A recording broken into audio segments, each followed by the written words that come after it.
Just one moment. Yeah, thank you. It is my honor to welcome you today to this seminar, which is a valuable opportunity to hear from one of the most respected voices in climate and agriculture. Cynthia Rosenzweig is a senior research scientist at the NASA Goddard Institute for Space Studies and an adjunct senior research scientist at the Columbia Climate School.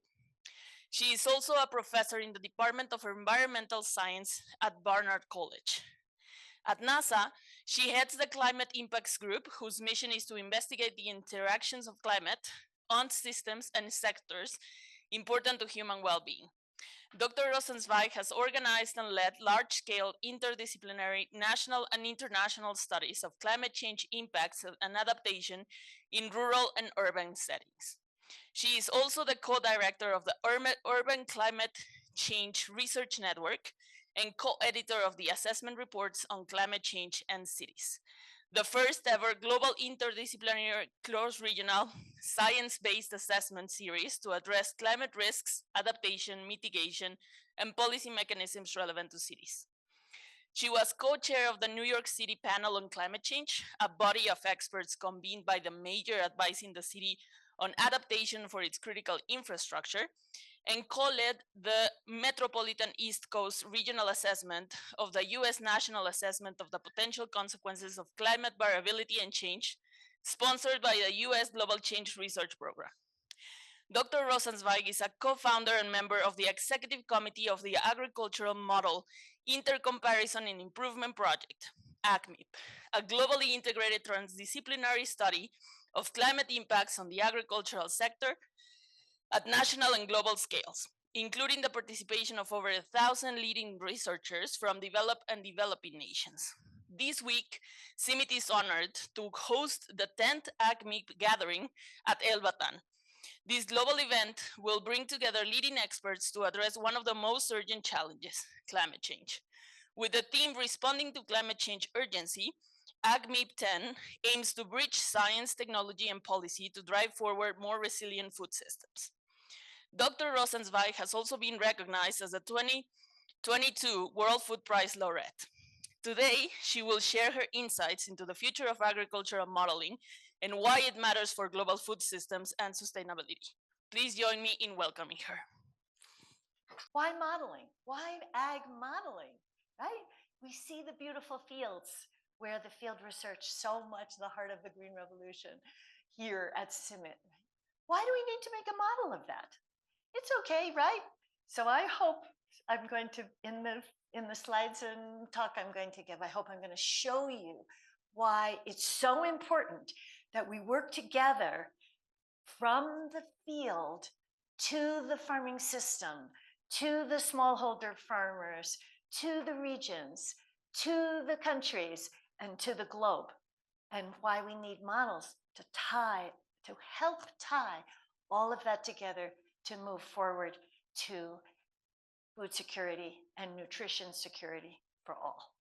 So here we go. So thank you, Daniela, for explaining what AgMIP is. By the way, the I stands for, I want to emphasize that the I stands not only for intercomparisons, which we're very big on in AgMIP, but also improvement. Because if we use the same old models, right, we're not moving forward with our learning and our potential for learning. So here we go. Here's the mission of AgMIP. Significantly improve and intercompare agricultural models and tools. And here's the why. In order to conduct sustainability assessments of agriculture and food systems with a focus on climate extremes and change, with the goal to improve agriculture, food security, and livelihoods at local to global scales. So here's the overview, as we heard a little bit already from Daniela. There's over 1,200 members of AgMIP.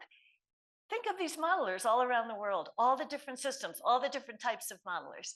Agriculture, climate, we have a very strong link to climate because a lot of what we do is climate change, but not exclusively. And food also, moving into food systems as well. We convene not only the scientists, but the stakeholders. I'm sure this sounds familiar to a lot of you in your work. And what we do in a lot of what we do is to conduct multi-model assessments. So it's not just one model, it's multiple ones. And I'm going to show you why we believe that multi-model assessments are much better than single model. If you have one model, you start to believe it.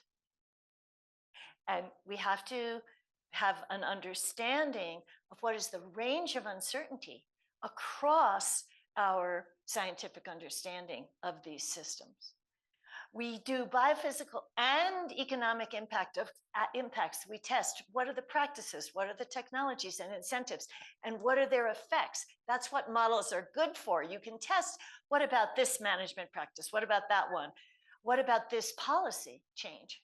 And our models allow us to test the impacts of those potential changes before we do them, not after.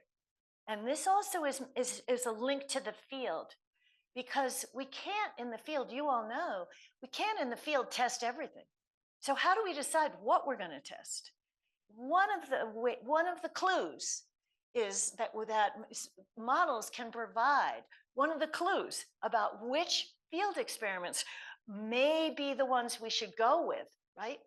And therefore, because we do have to not only scale up, and we have to speed up now our implementation of the research findings that are really working.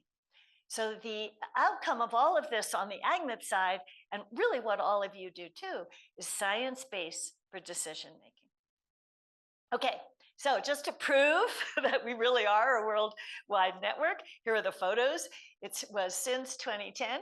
That was the founding of AgMIP.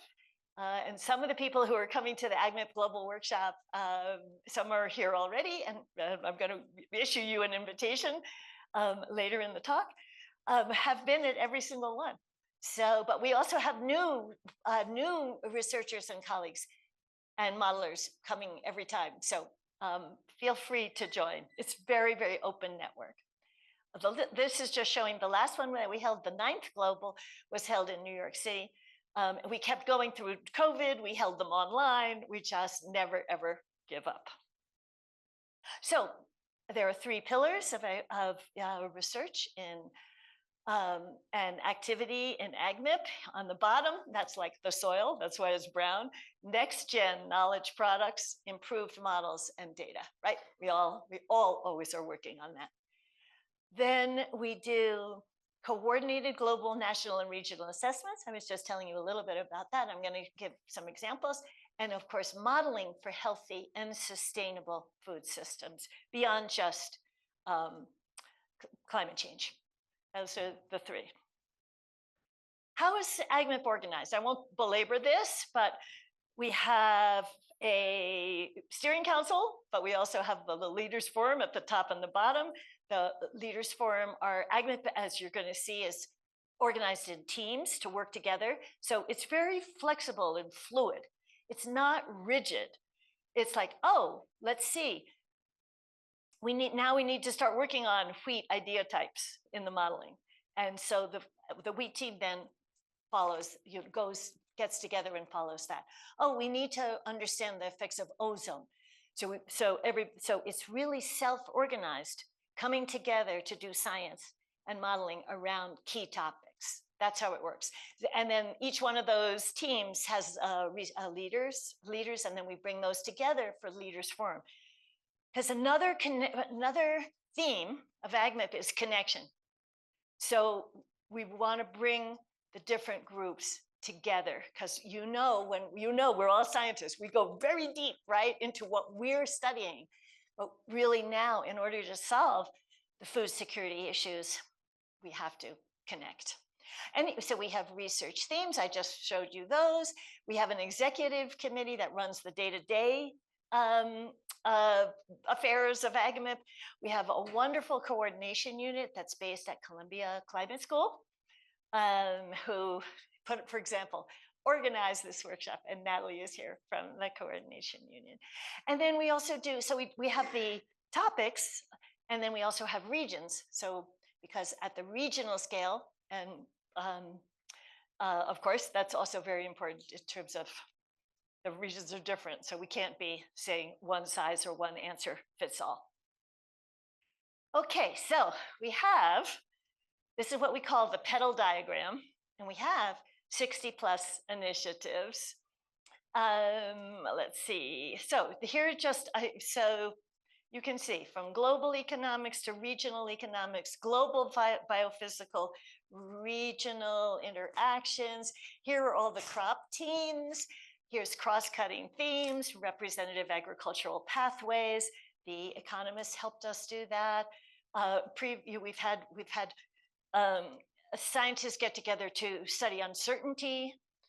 We have calibration. All the calibration folks are going to be here meeting this week. So this is, you see how it's very flexible and fluid, people coming together for those, to work in those petals. Here's some of the newer ones. Biological nitrogen inhibition, BNI, of course. It's a very hot topic now. Wheat waterlogging. Avail is a digital twin for agricultural system. We're starting it in Iowa, but we're designing it so we can do it anywhere in the world. Opportunity crops, the new name for orphan crops. Low input multi-cropping. I'm going to show some examples of this. And the conserve MIP, which is, I'm going to be very honest, we had to change the name. This used to be soil carbon sequestration or climate change action. And we have changed the name of that project to conserve MIP. Now we have to focus on conservation. But the work goes on, the work is the same. We're dedicated to keeping everything going, no matter what. The theme of this week is connections, because I showed you all those petal diagrams and all those teams, but at the AgMIP Global Workshop and at AgMIP writ large, we connect. And so we're going to be, we give the teams opportunities to work together this week, and they're all dying. They can't wait to get together to plan what they're going to be doing on their next modeling or comparison. But at the same time, we bring them together. We call it radical collaboration. We put them in the room together, like especially, are there any economists here? I'm not sure. We have economists with us. We were teasing them at breakfast because, they just feel, it's like, it's all about economics and we're representing everything. I said, no, you have to get together with the crop modelers. You have to get together with the livestock, et cetera. So that's what we're very much doing this week. Okay, so why? Climate change urgency. It hasn't gone away. These are data from our gifts from our institute, NASA Goddard Institute for Space Studies. These are the temperature anomalies over the land and the ocean from 1880 to 2020. What do we see? The land is going up more than the ocean. Where's the agriculture? The agriculture is on the land. This is why we must keep everything going, no matter what. Okay, but it's not just, that's the slow putting all the temperature rise together, right? But what are we also experiencing is the increases in the frequency, intensity, and duration of extreme events. Here's just some examples. Let's just start with Mexico here. The worst droughts in 2011. This was you all know this, right? 20 to 40% reduction in corn production, but you all can tell us about what it was really like here. Pakistan, Ashfaq is a leading member is on the steering council. Ashfaq, I want to introduce Ashfaq Shatta. Everyone, the whole world knows about the flooding in 2022 and how terrible it was. Then, of course, Europe, look at this, 2024, critical drought in Europe here. China, this is the 2023.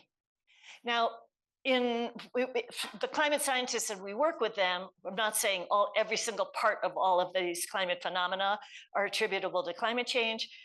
I have worked in detection and attribution. but it's getting, you know that after every one of these events, then the climate scientists publish which portion and which growing portion of those events are attributable to climate change. And it is indeed, those are indeed growing. Okay, so I'm going to do a flying tour of some AgMIP work. Here we go. This was like the beginning. Look at this, before we had PowerPoints and everything. I think it was like photographs. This was the original study that led to AgMIP this was published in 1994. Of course, we did the work earlier. But you know what? Even in this first study, it's all here. This is 2 times CO2. Remember, we didn't have the dynamic nature of the projections yet. They weren't really done, but we started using 3 different climate model scenarios, already getting a multi-model approach. This is without CO2 effects at 330. This is with CO2 effects at 555. This is still very key factor in really what's going to happen to our crop productivity. And then we included, this is the very first study, we included adaptation, right? Because we know the farmers are not just going to sit there and let that happen, right? Farmers are smart. There are no dumb farmers, right? And so we tested different levels of adaptation. And a lot of the work was right here. Already the seeds, right, of the work was right there from the beginning. So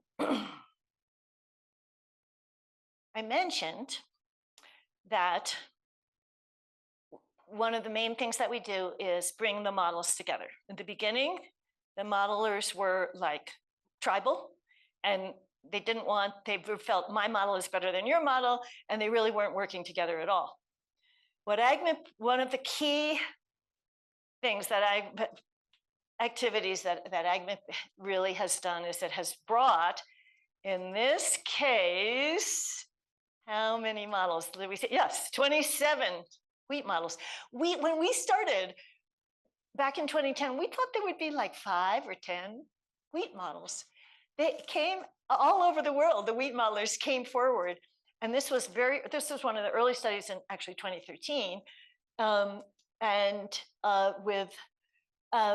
27. It's incredible, really. So what this shows, what we do is we organize the data from different growing environments, production environments. Here it's Australia, India, Argentina, and Netherlands, across a range of temperature and precip, right, water resource regimes. And then we give the modelers data to run their models from those different places. And by the way, those data are what happened from what you all are collecting out in the field. That's why we have to work together much better, I think. And we give them first we give them only partial data, because there are a lot of places where we don't have data around the world, right? And then we give them the full data.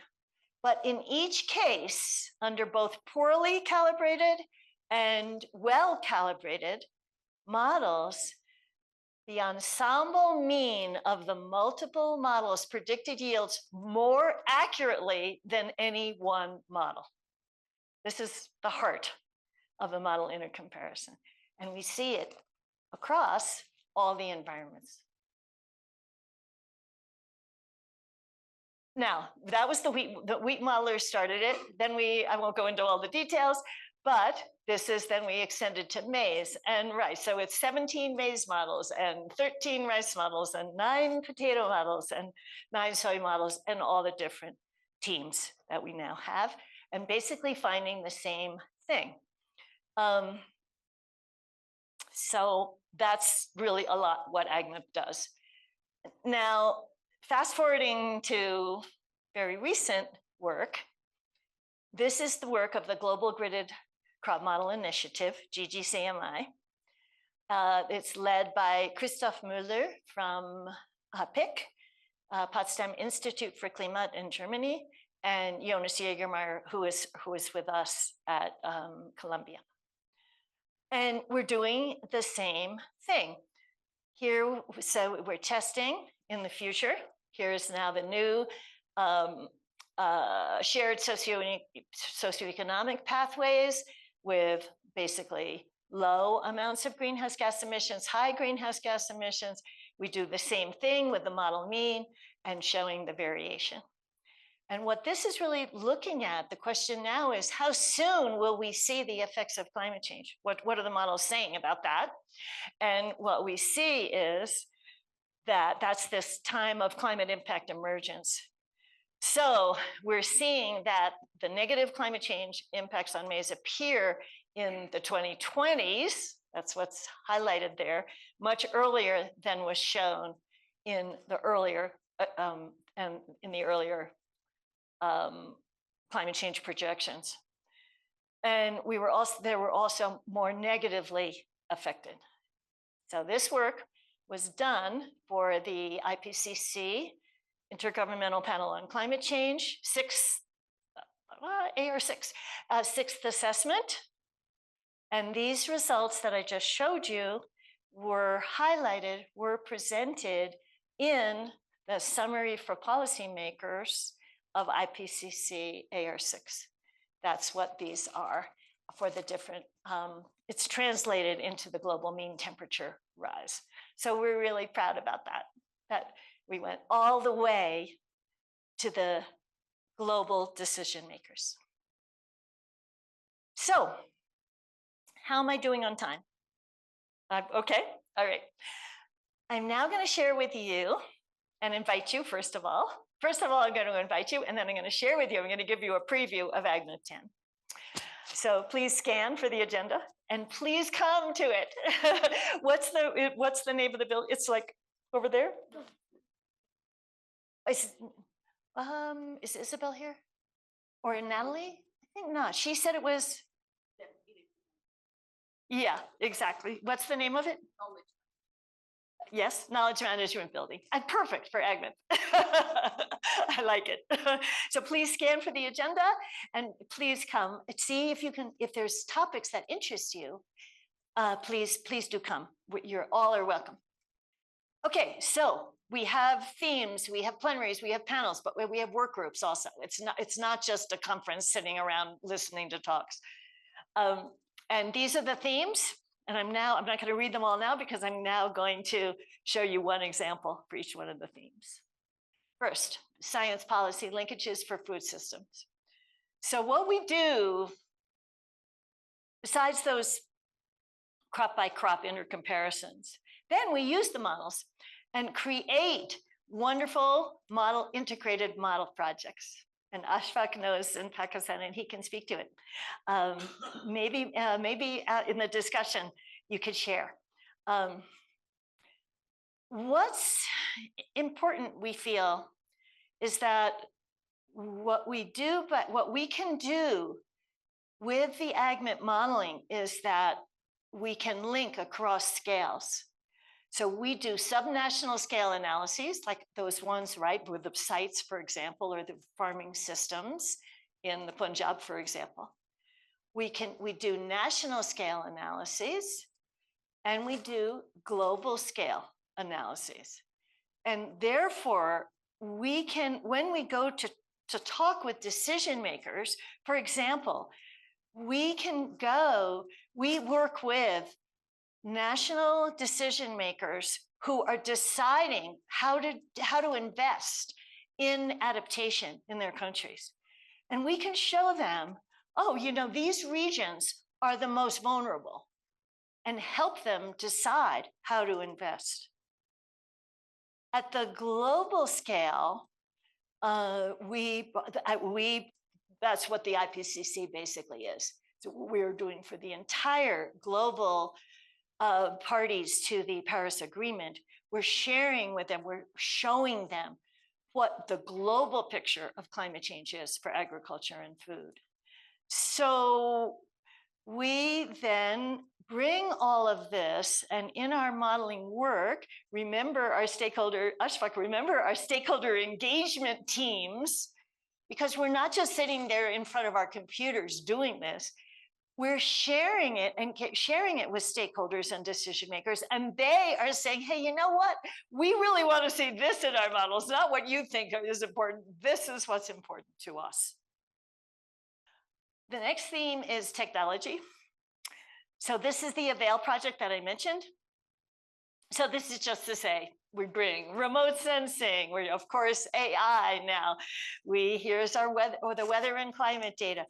Observations and field management, still so much at the heart of it. The crop modeling, and all the way to what the remote sensing, and back to what remote sensing. And we're bringing it all together. This is something a lot of groups are doing, and we're doing it too.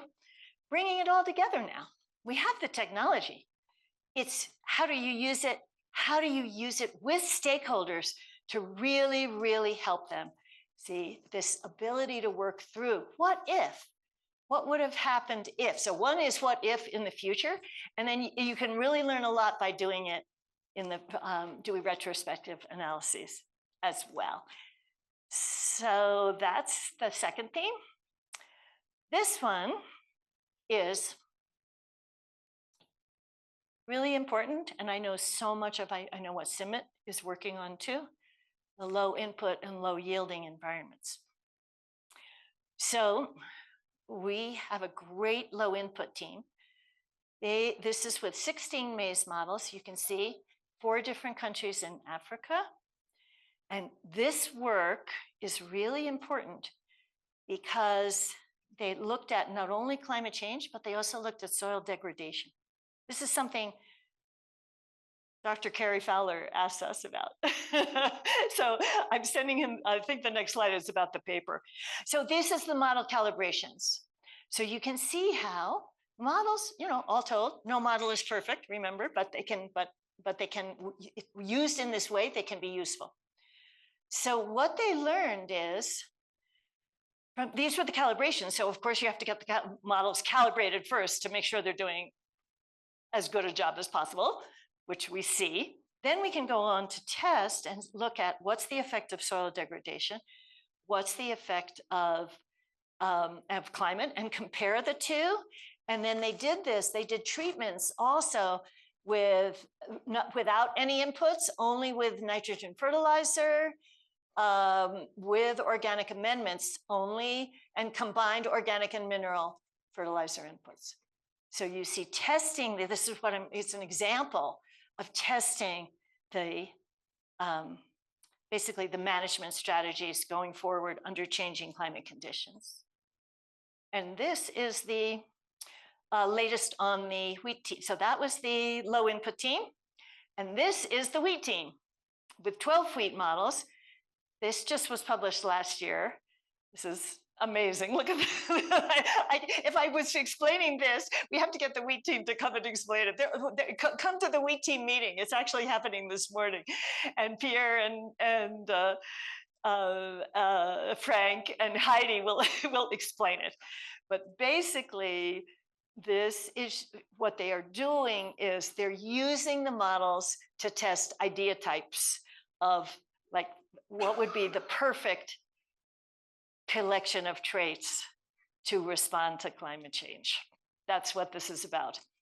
And really looking at can improved sink source traits and how much can they increase the yields and how much more nitrogen would be needed to achieve maximum yields with climate change. And look, this is also the power of AgMIP, doing it all over the world in many different environments. This one, changing gears a little bit, a very core part of AgMIP is crop and livestock modeling. We need livestock modelers. Are there any livestock modelers here? We need you desperately. So if there are livestock modelers, please have them come and join AgMIP. We really do need, we've done things over the time since the founding, but we really need to go forward with livestock.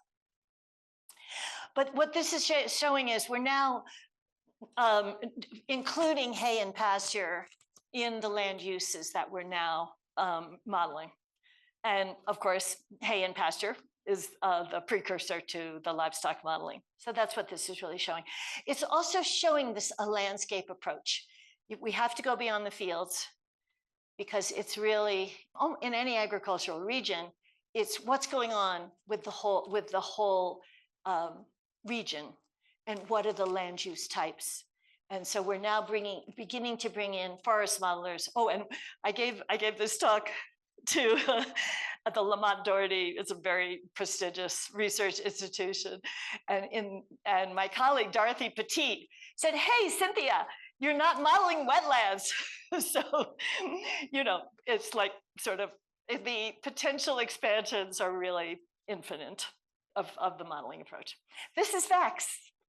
And CIMMYT is playing a very, very important role in the Vision for Adapted Crops and Soils. You may have heard of it. It was started by the U.S. Department of State, Dr. Cary Fowler, who was at that time, this is the previous administration, he was the special envoy for food security worldwide. AgMIP did the foundational modeling for VAX, and this is some of the key results. So we took the climate change scenarios.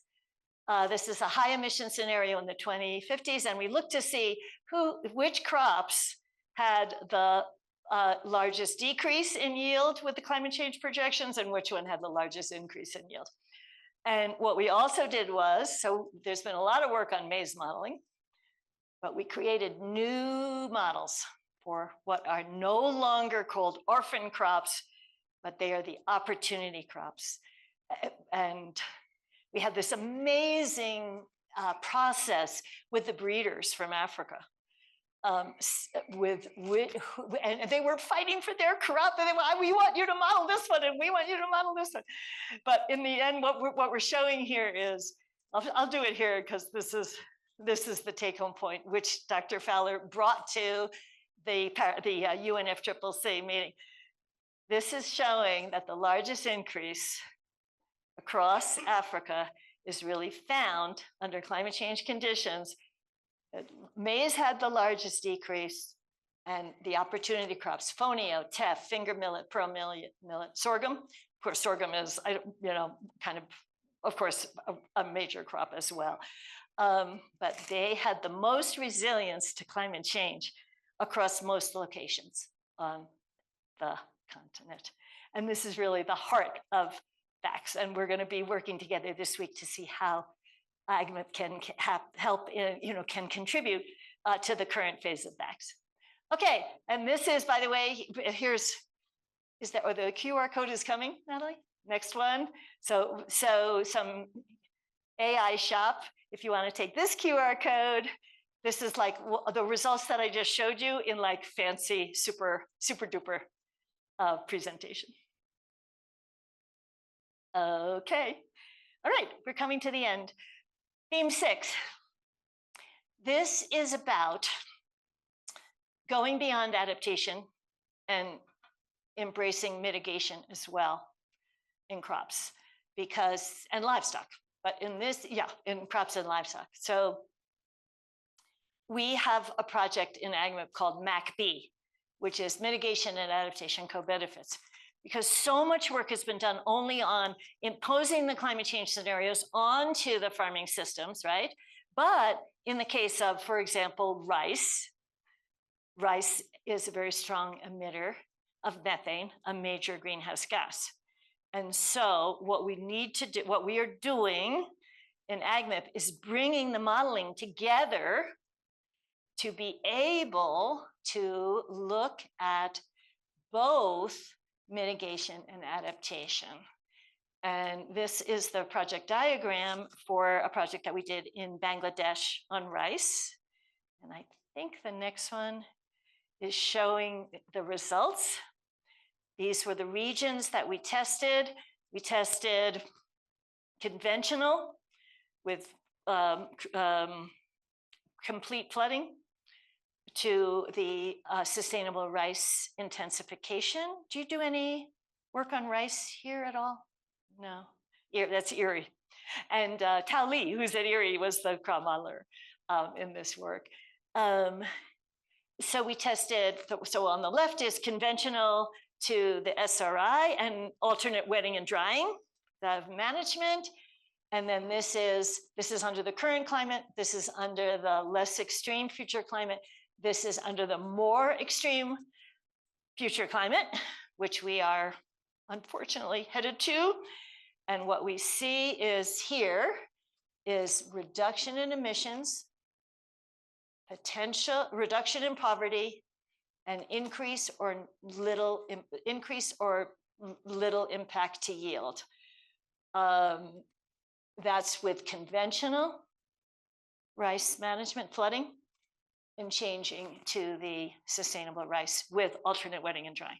So you see, this is the kind of thing that we bring the models together to answer these like really big questions. Here we go.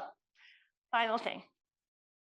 So tomorrow, Manuel Otero, who is the director of ICA, is coming for the opening ceremony of AgMIP 10.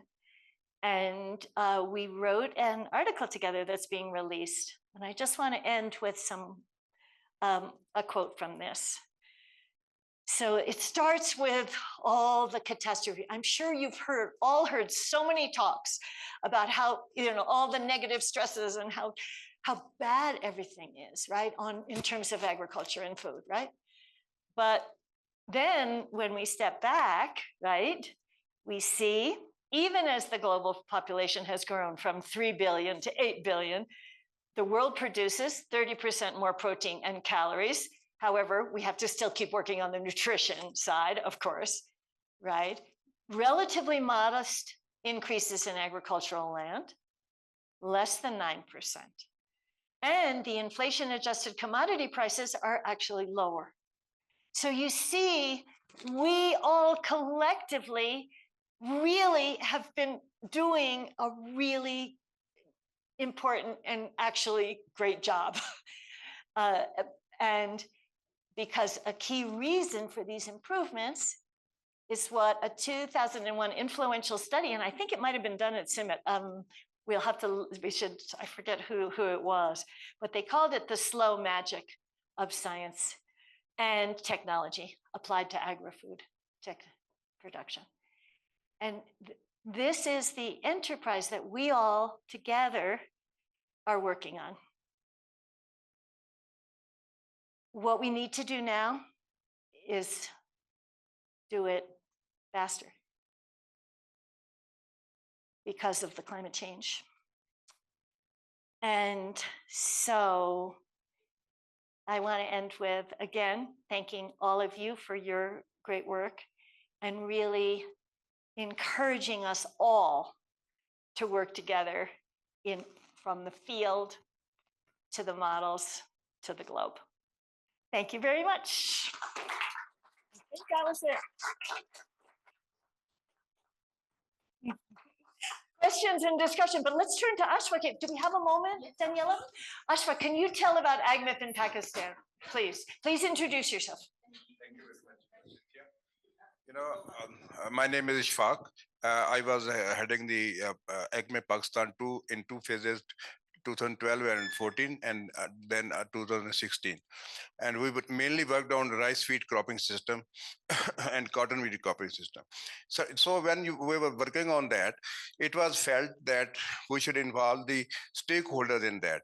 And stakeholders were policymakers, progressive farmers, and we worked on that. We have the results of the model, and then we shared the result with the policymakers that what will happen, what is the excuse me, what is the actually finding and how we can apply those findings on the the agronomy, existing agronomy.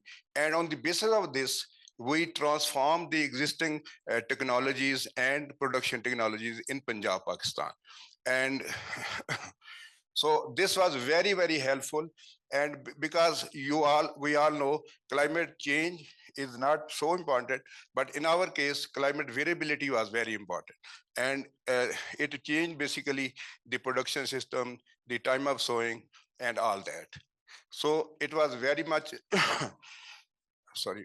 Here, let's have some water. It was very well accepted by the policymakers, by the progressive farmers. And, we then transformed the production technology in Punjab, and also we changed the, climate patterns in We changed the climate patterns in Pakistan Meteorological Department, and they took our recommendation and they recommended that these are the worth recommendation which should be adopted by Pakistan government. Thank you so much. Thank you, Ashfaq. Sorry. Yeah, so open up for discussion, anything like, yes, Well, please. Since I have the mic here, so I'll take advantage of it. Yes, so please introduce yourself. I know maybe everybody knows you, but yeah. Yes, I am Flavio Brezeguelo, the Global Wheat Program Director at CIMMYT. So my question, Cynthia, is everybody's talking about artificial intelligence. Yes. And for my short understanding, crop modeling is mostly parametrical, about probability distributions and integrating them all together, right? If I'm wrong, you'll have the opportunity to teach it to me now. So how does this new wave of artificial intelligence impacts on crop modeling overall? Very much. That's a great question. And we are taking it up, believe me. No, I wouldn't call it that. Most of the models are dynamic process models in which there are equations that are actually growing the crops day by day with the inputs. So it's not, we also work, and sometimes we do comparisons with statistical biometrical models, but also they're really like the computer is actually growing the crop. So we have made of young people pretty much completely. We have a new AgMIP team called AgMIP ML. Is it on there? We should put it in the list. Is it on the list too? Yeah, we'll do that for tomorrow. Anyway, they are throwing themselves into really creating how AI can be used with this with AgMIP. So one of the ways is, and we have actually we can add maybe we can add that slide which shows. So what one of the things is, you gather the data set of the weather data for the regions, you gather the observed crop yields, and you gather the results of the crop modeling. And then you use AI to determine which areas and under what climate, what weather really, it's like what types are the models doing either well or poorly. And then we go back to the eye of model improvement and we say, this is where we have to do a better job.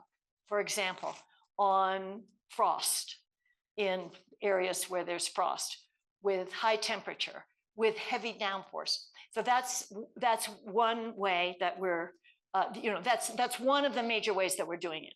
There are other ways as well. So come along to not only we really hope you can come to the wheat team, but also the AgML team will be meeting.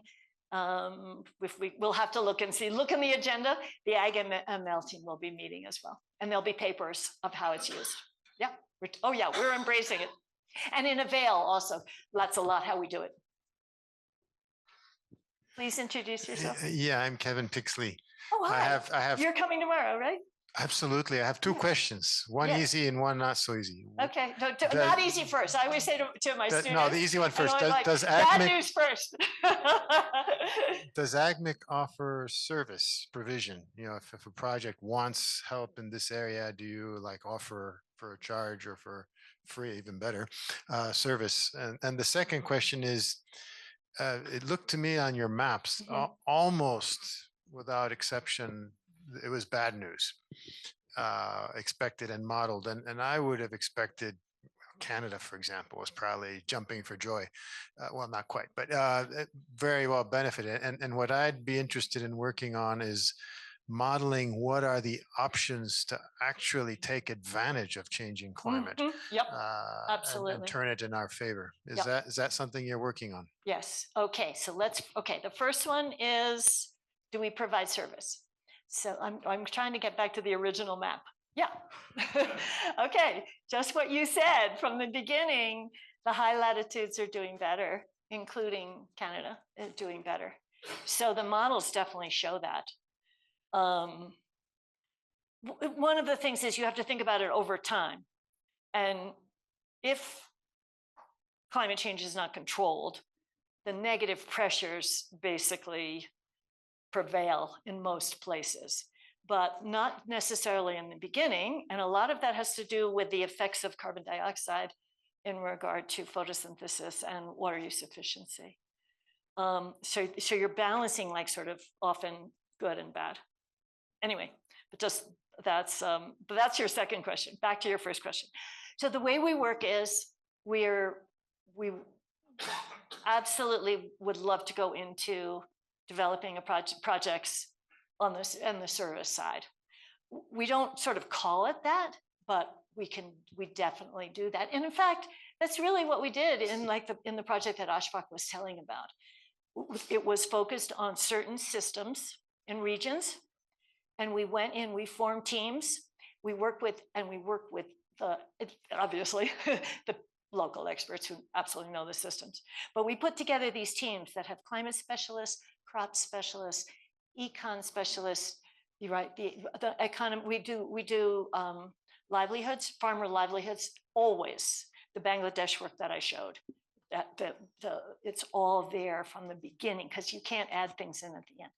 And as well as then, and now we're bringing that regional work also linking to the national stakeholders, as Ashfaq was also saying. You see, it's also really that, and we do the linkages. So we would, if there are areas that we're really, really open to developing projects and what you were calling service. And then on your second question, absolutely, what we okay, let's see. But the Mage map shows the whole thing. It shows the same thing. These are the global average. Wait a second.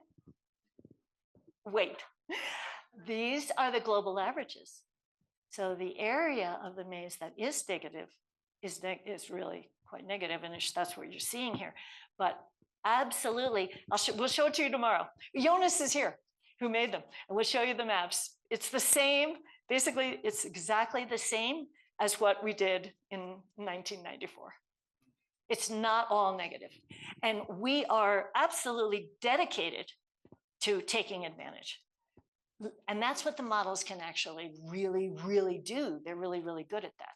That's in a certain way, like this idea type stuff, but we call them, but more for the so that's like a kind of at the breeding level, the idea type work. But with the project that we did it, there were 20 countries involved in the project that Ashfaq was telling about. We call them adaptation packages. And now we're also doing mitigation packages and then combining them, right? That's really when we think about what is it we really have to be doing. That's what we have to do. But the adaptation packages, and then we also create, I pointed it out, representative agricultural pathways, because we work with the communities, and I know CG has done this kind of work as well. What is going on in the agricultural system into the future, right? So it's not just the climate that's changing. What about all the other things? And we factor those and all of your guys' breeding improvements into account. And so when we do those at the regional level, that's exactly what we're doing. We're looking for how do we respond to this? We're not just all gloom and doom. Absolutely not. Anything else? There is one question online. Oh, good. Thanks for this great presentation to link questions. I want to know your view on long-term trials. As more challenges and innovations emerge, different new experiments are needed. At some point, it is difficult to maintain too many long-term trials. What should we do? Often long-term trials are set to low process modeling. When should we go to the pod trials or fit trials when we want to know process? Wow, okay. I think that's what I was saying. That's why we have to work together. So we need to, when you all are doing your field trials, we need to have you're the graduate students, right?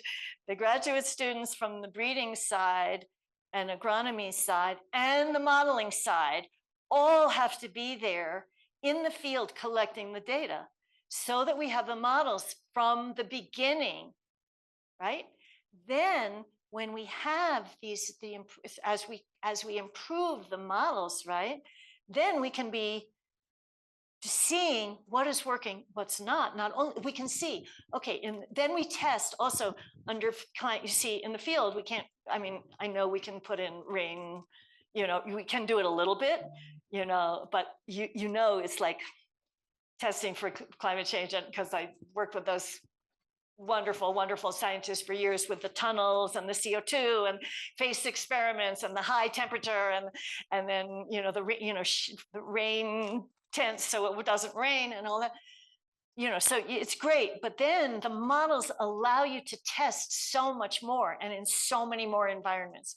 And then we can really cycle back to say, together from your all deep understanding of the crops in the field, and then what the models are saying under changing climate conditions. And then we can really, I think, work together to actually make huge strides, for example, in VAX. Yes, please. Please say who you are. Great.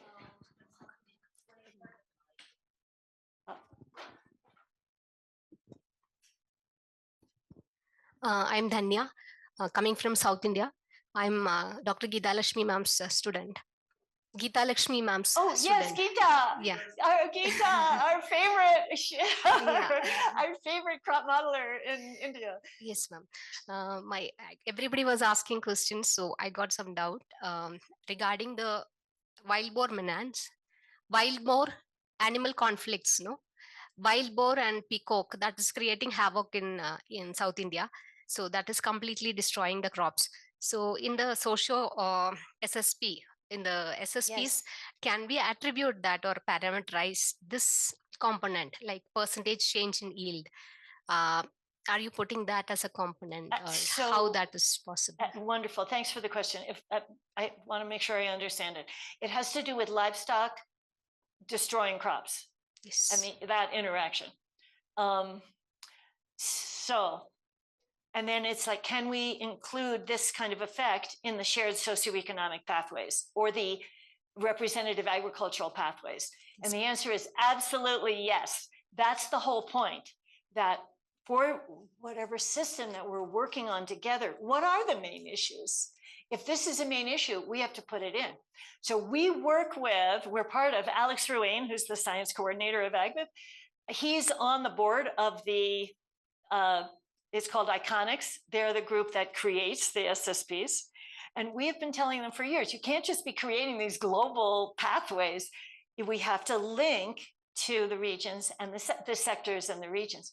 And that's really why, and Roberto Valdivia, who's here, at AgMIP, he and John Antle they're regional economists. They created this and the process together to really include those stresses and what we have to model. I mean, we may have to go back and back to the drawing board. How are we doing this in the models, right? It's like, okay, but we have to. We have to take into account what's really going on.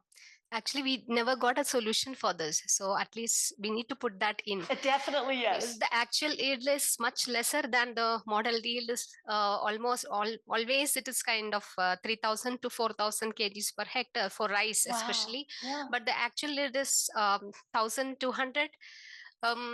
Below 1,200 in most of the cases, yeah, with small holder farmers, yeah, in India. Well, putting attention, focusing, right? Spotlight on problems. That's how they get solved. That's the first step. Thank you.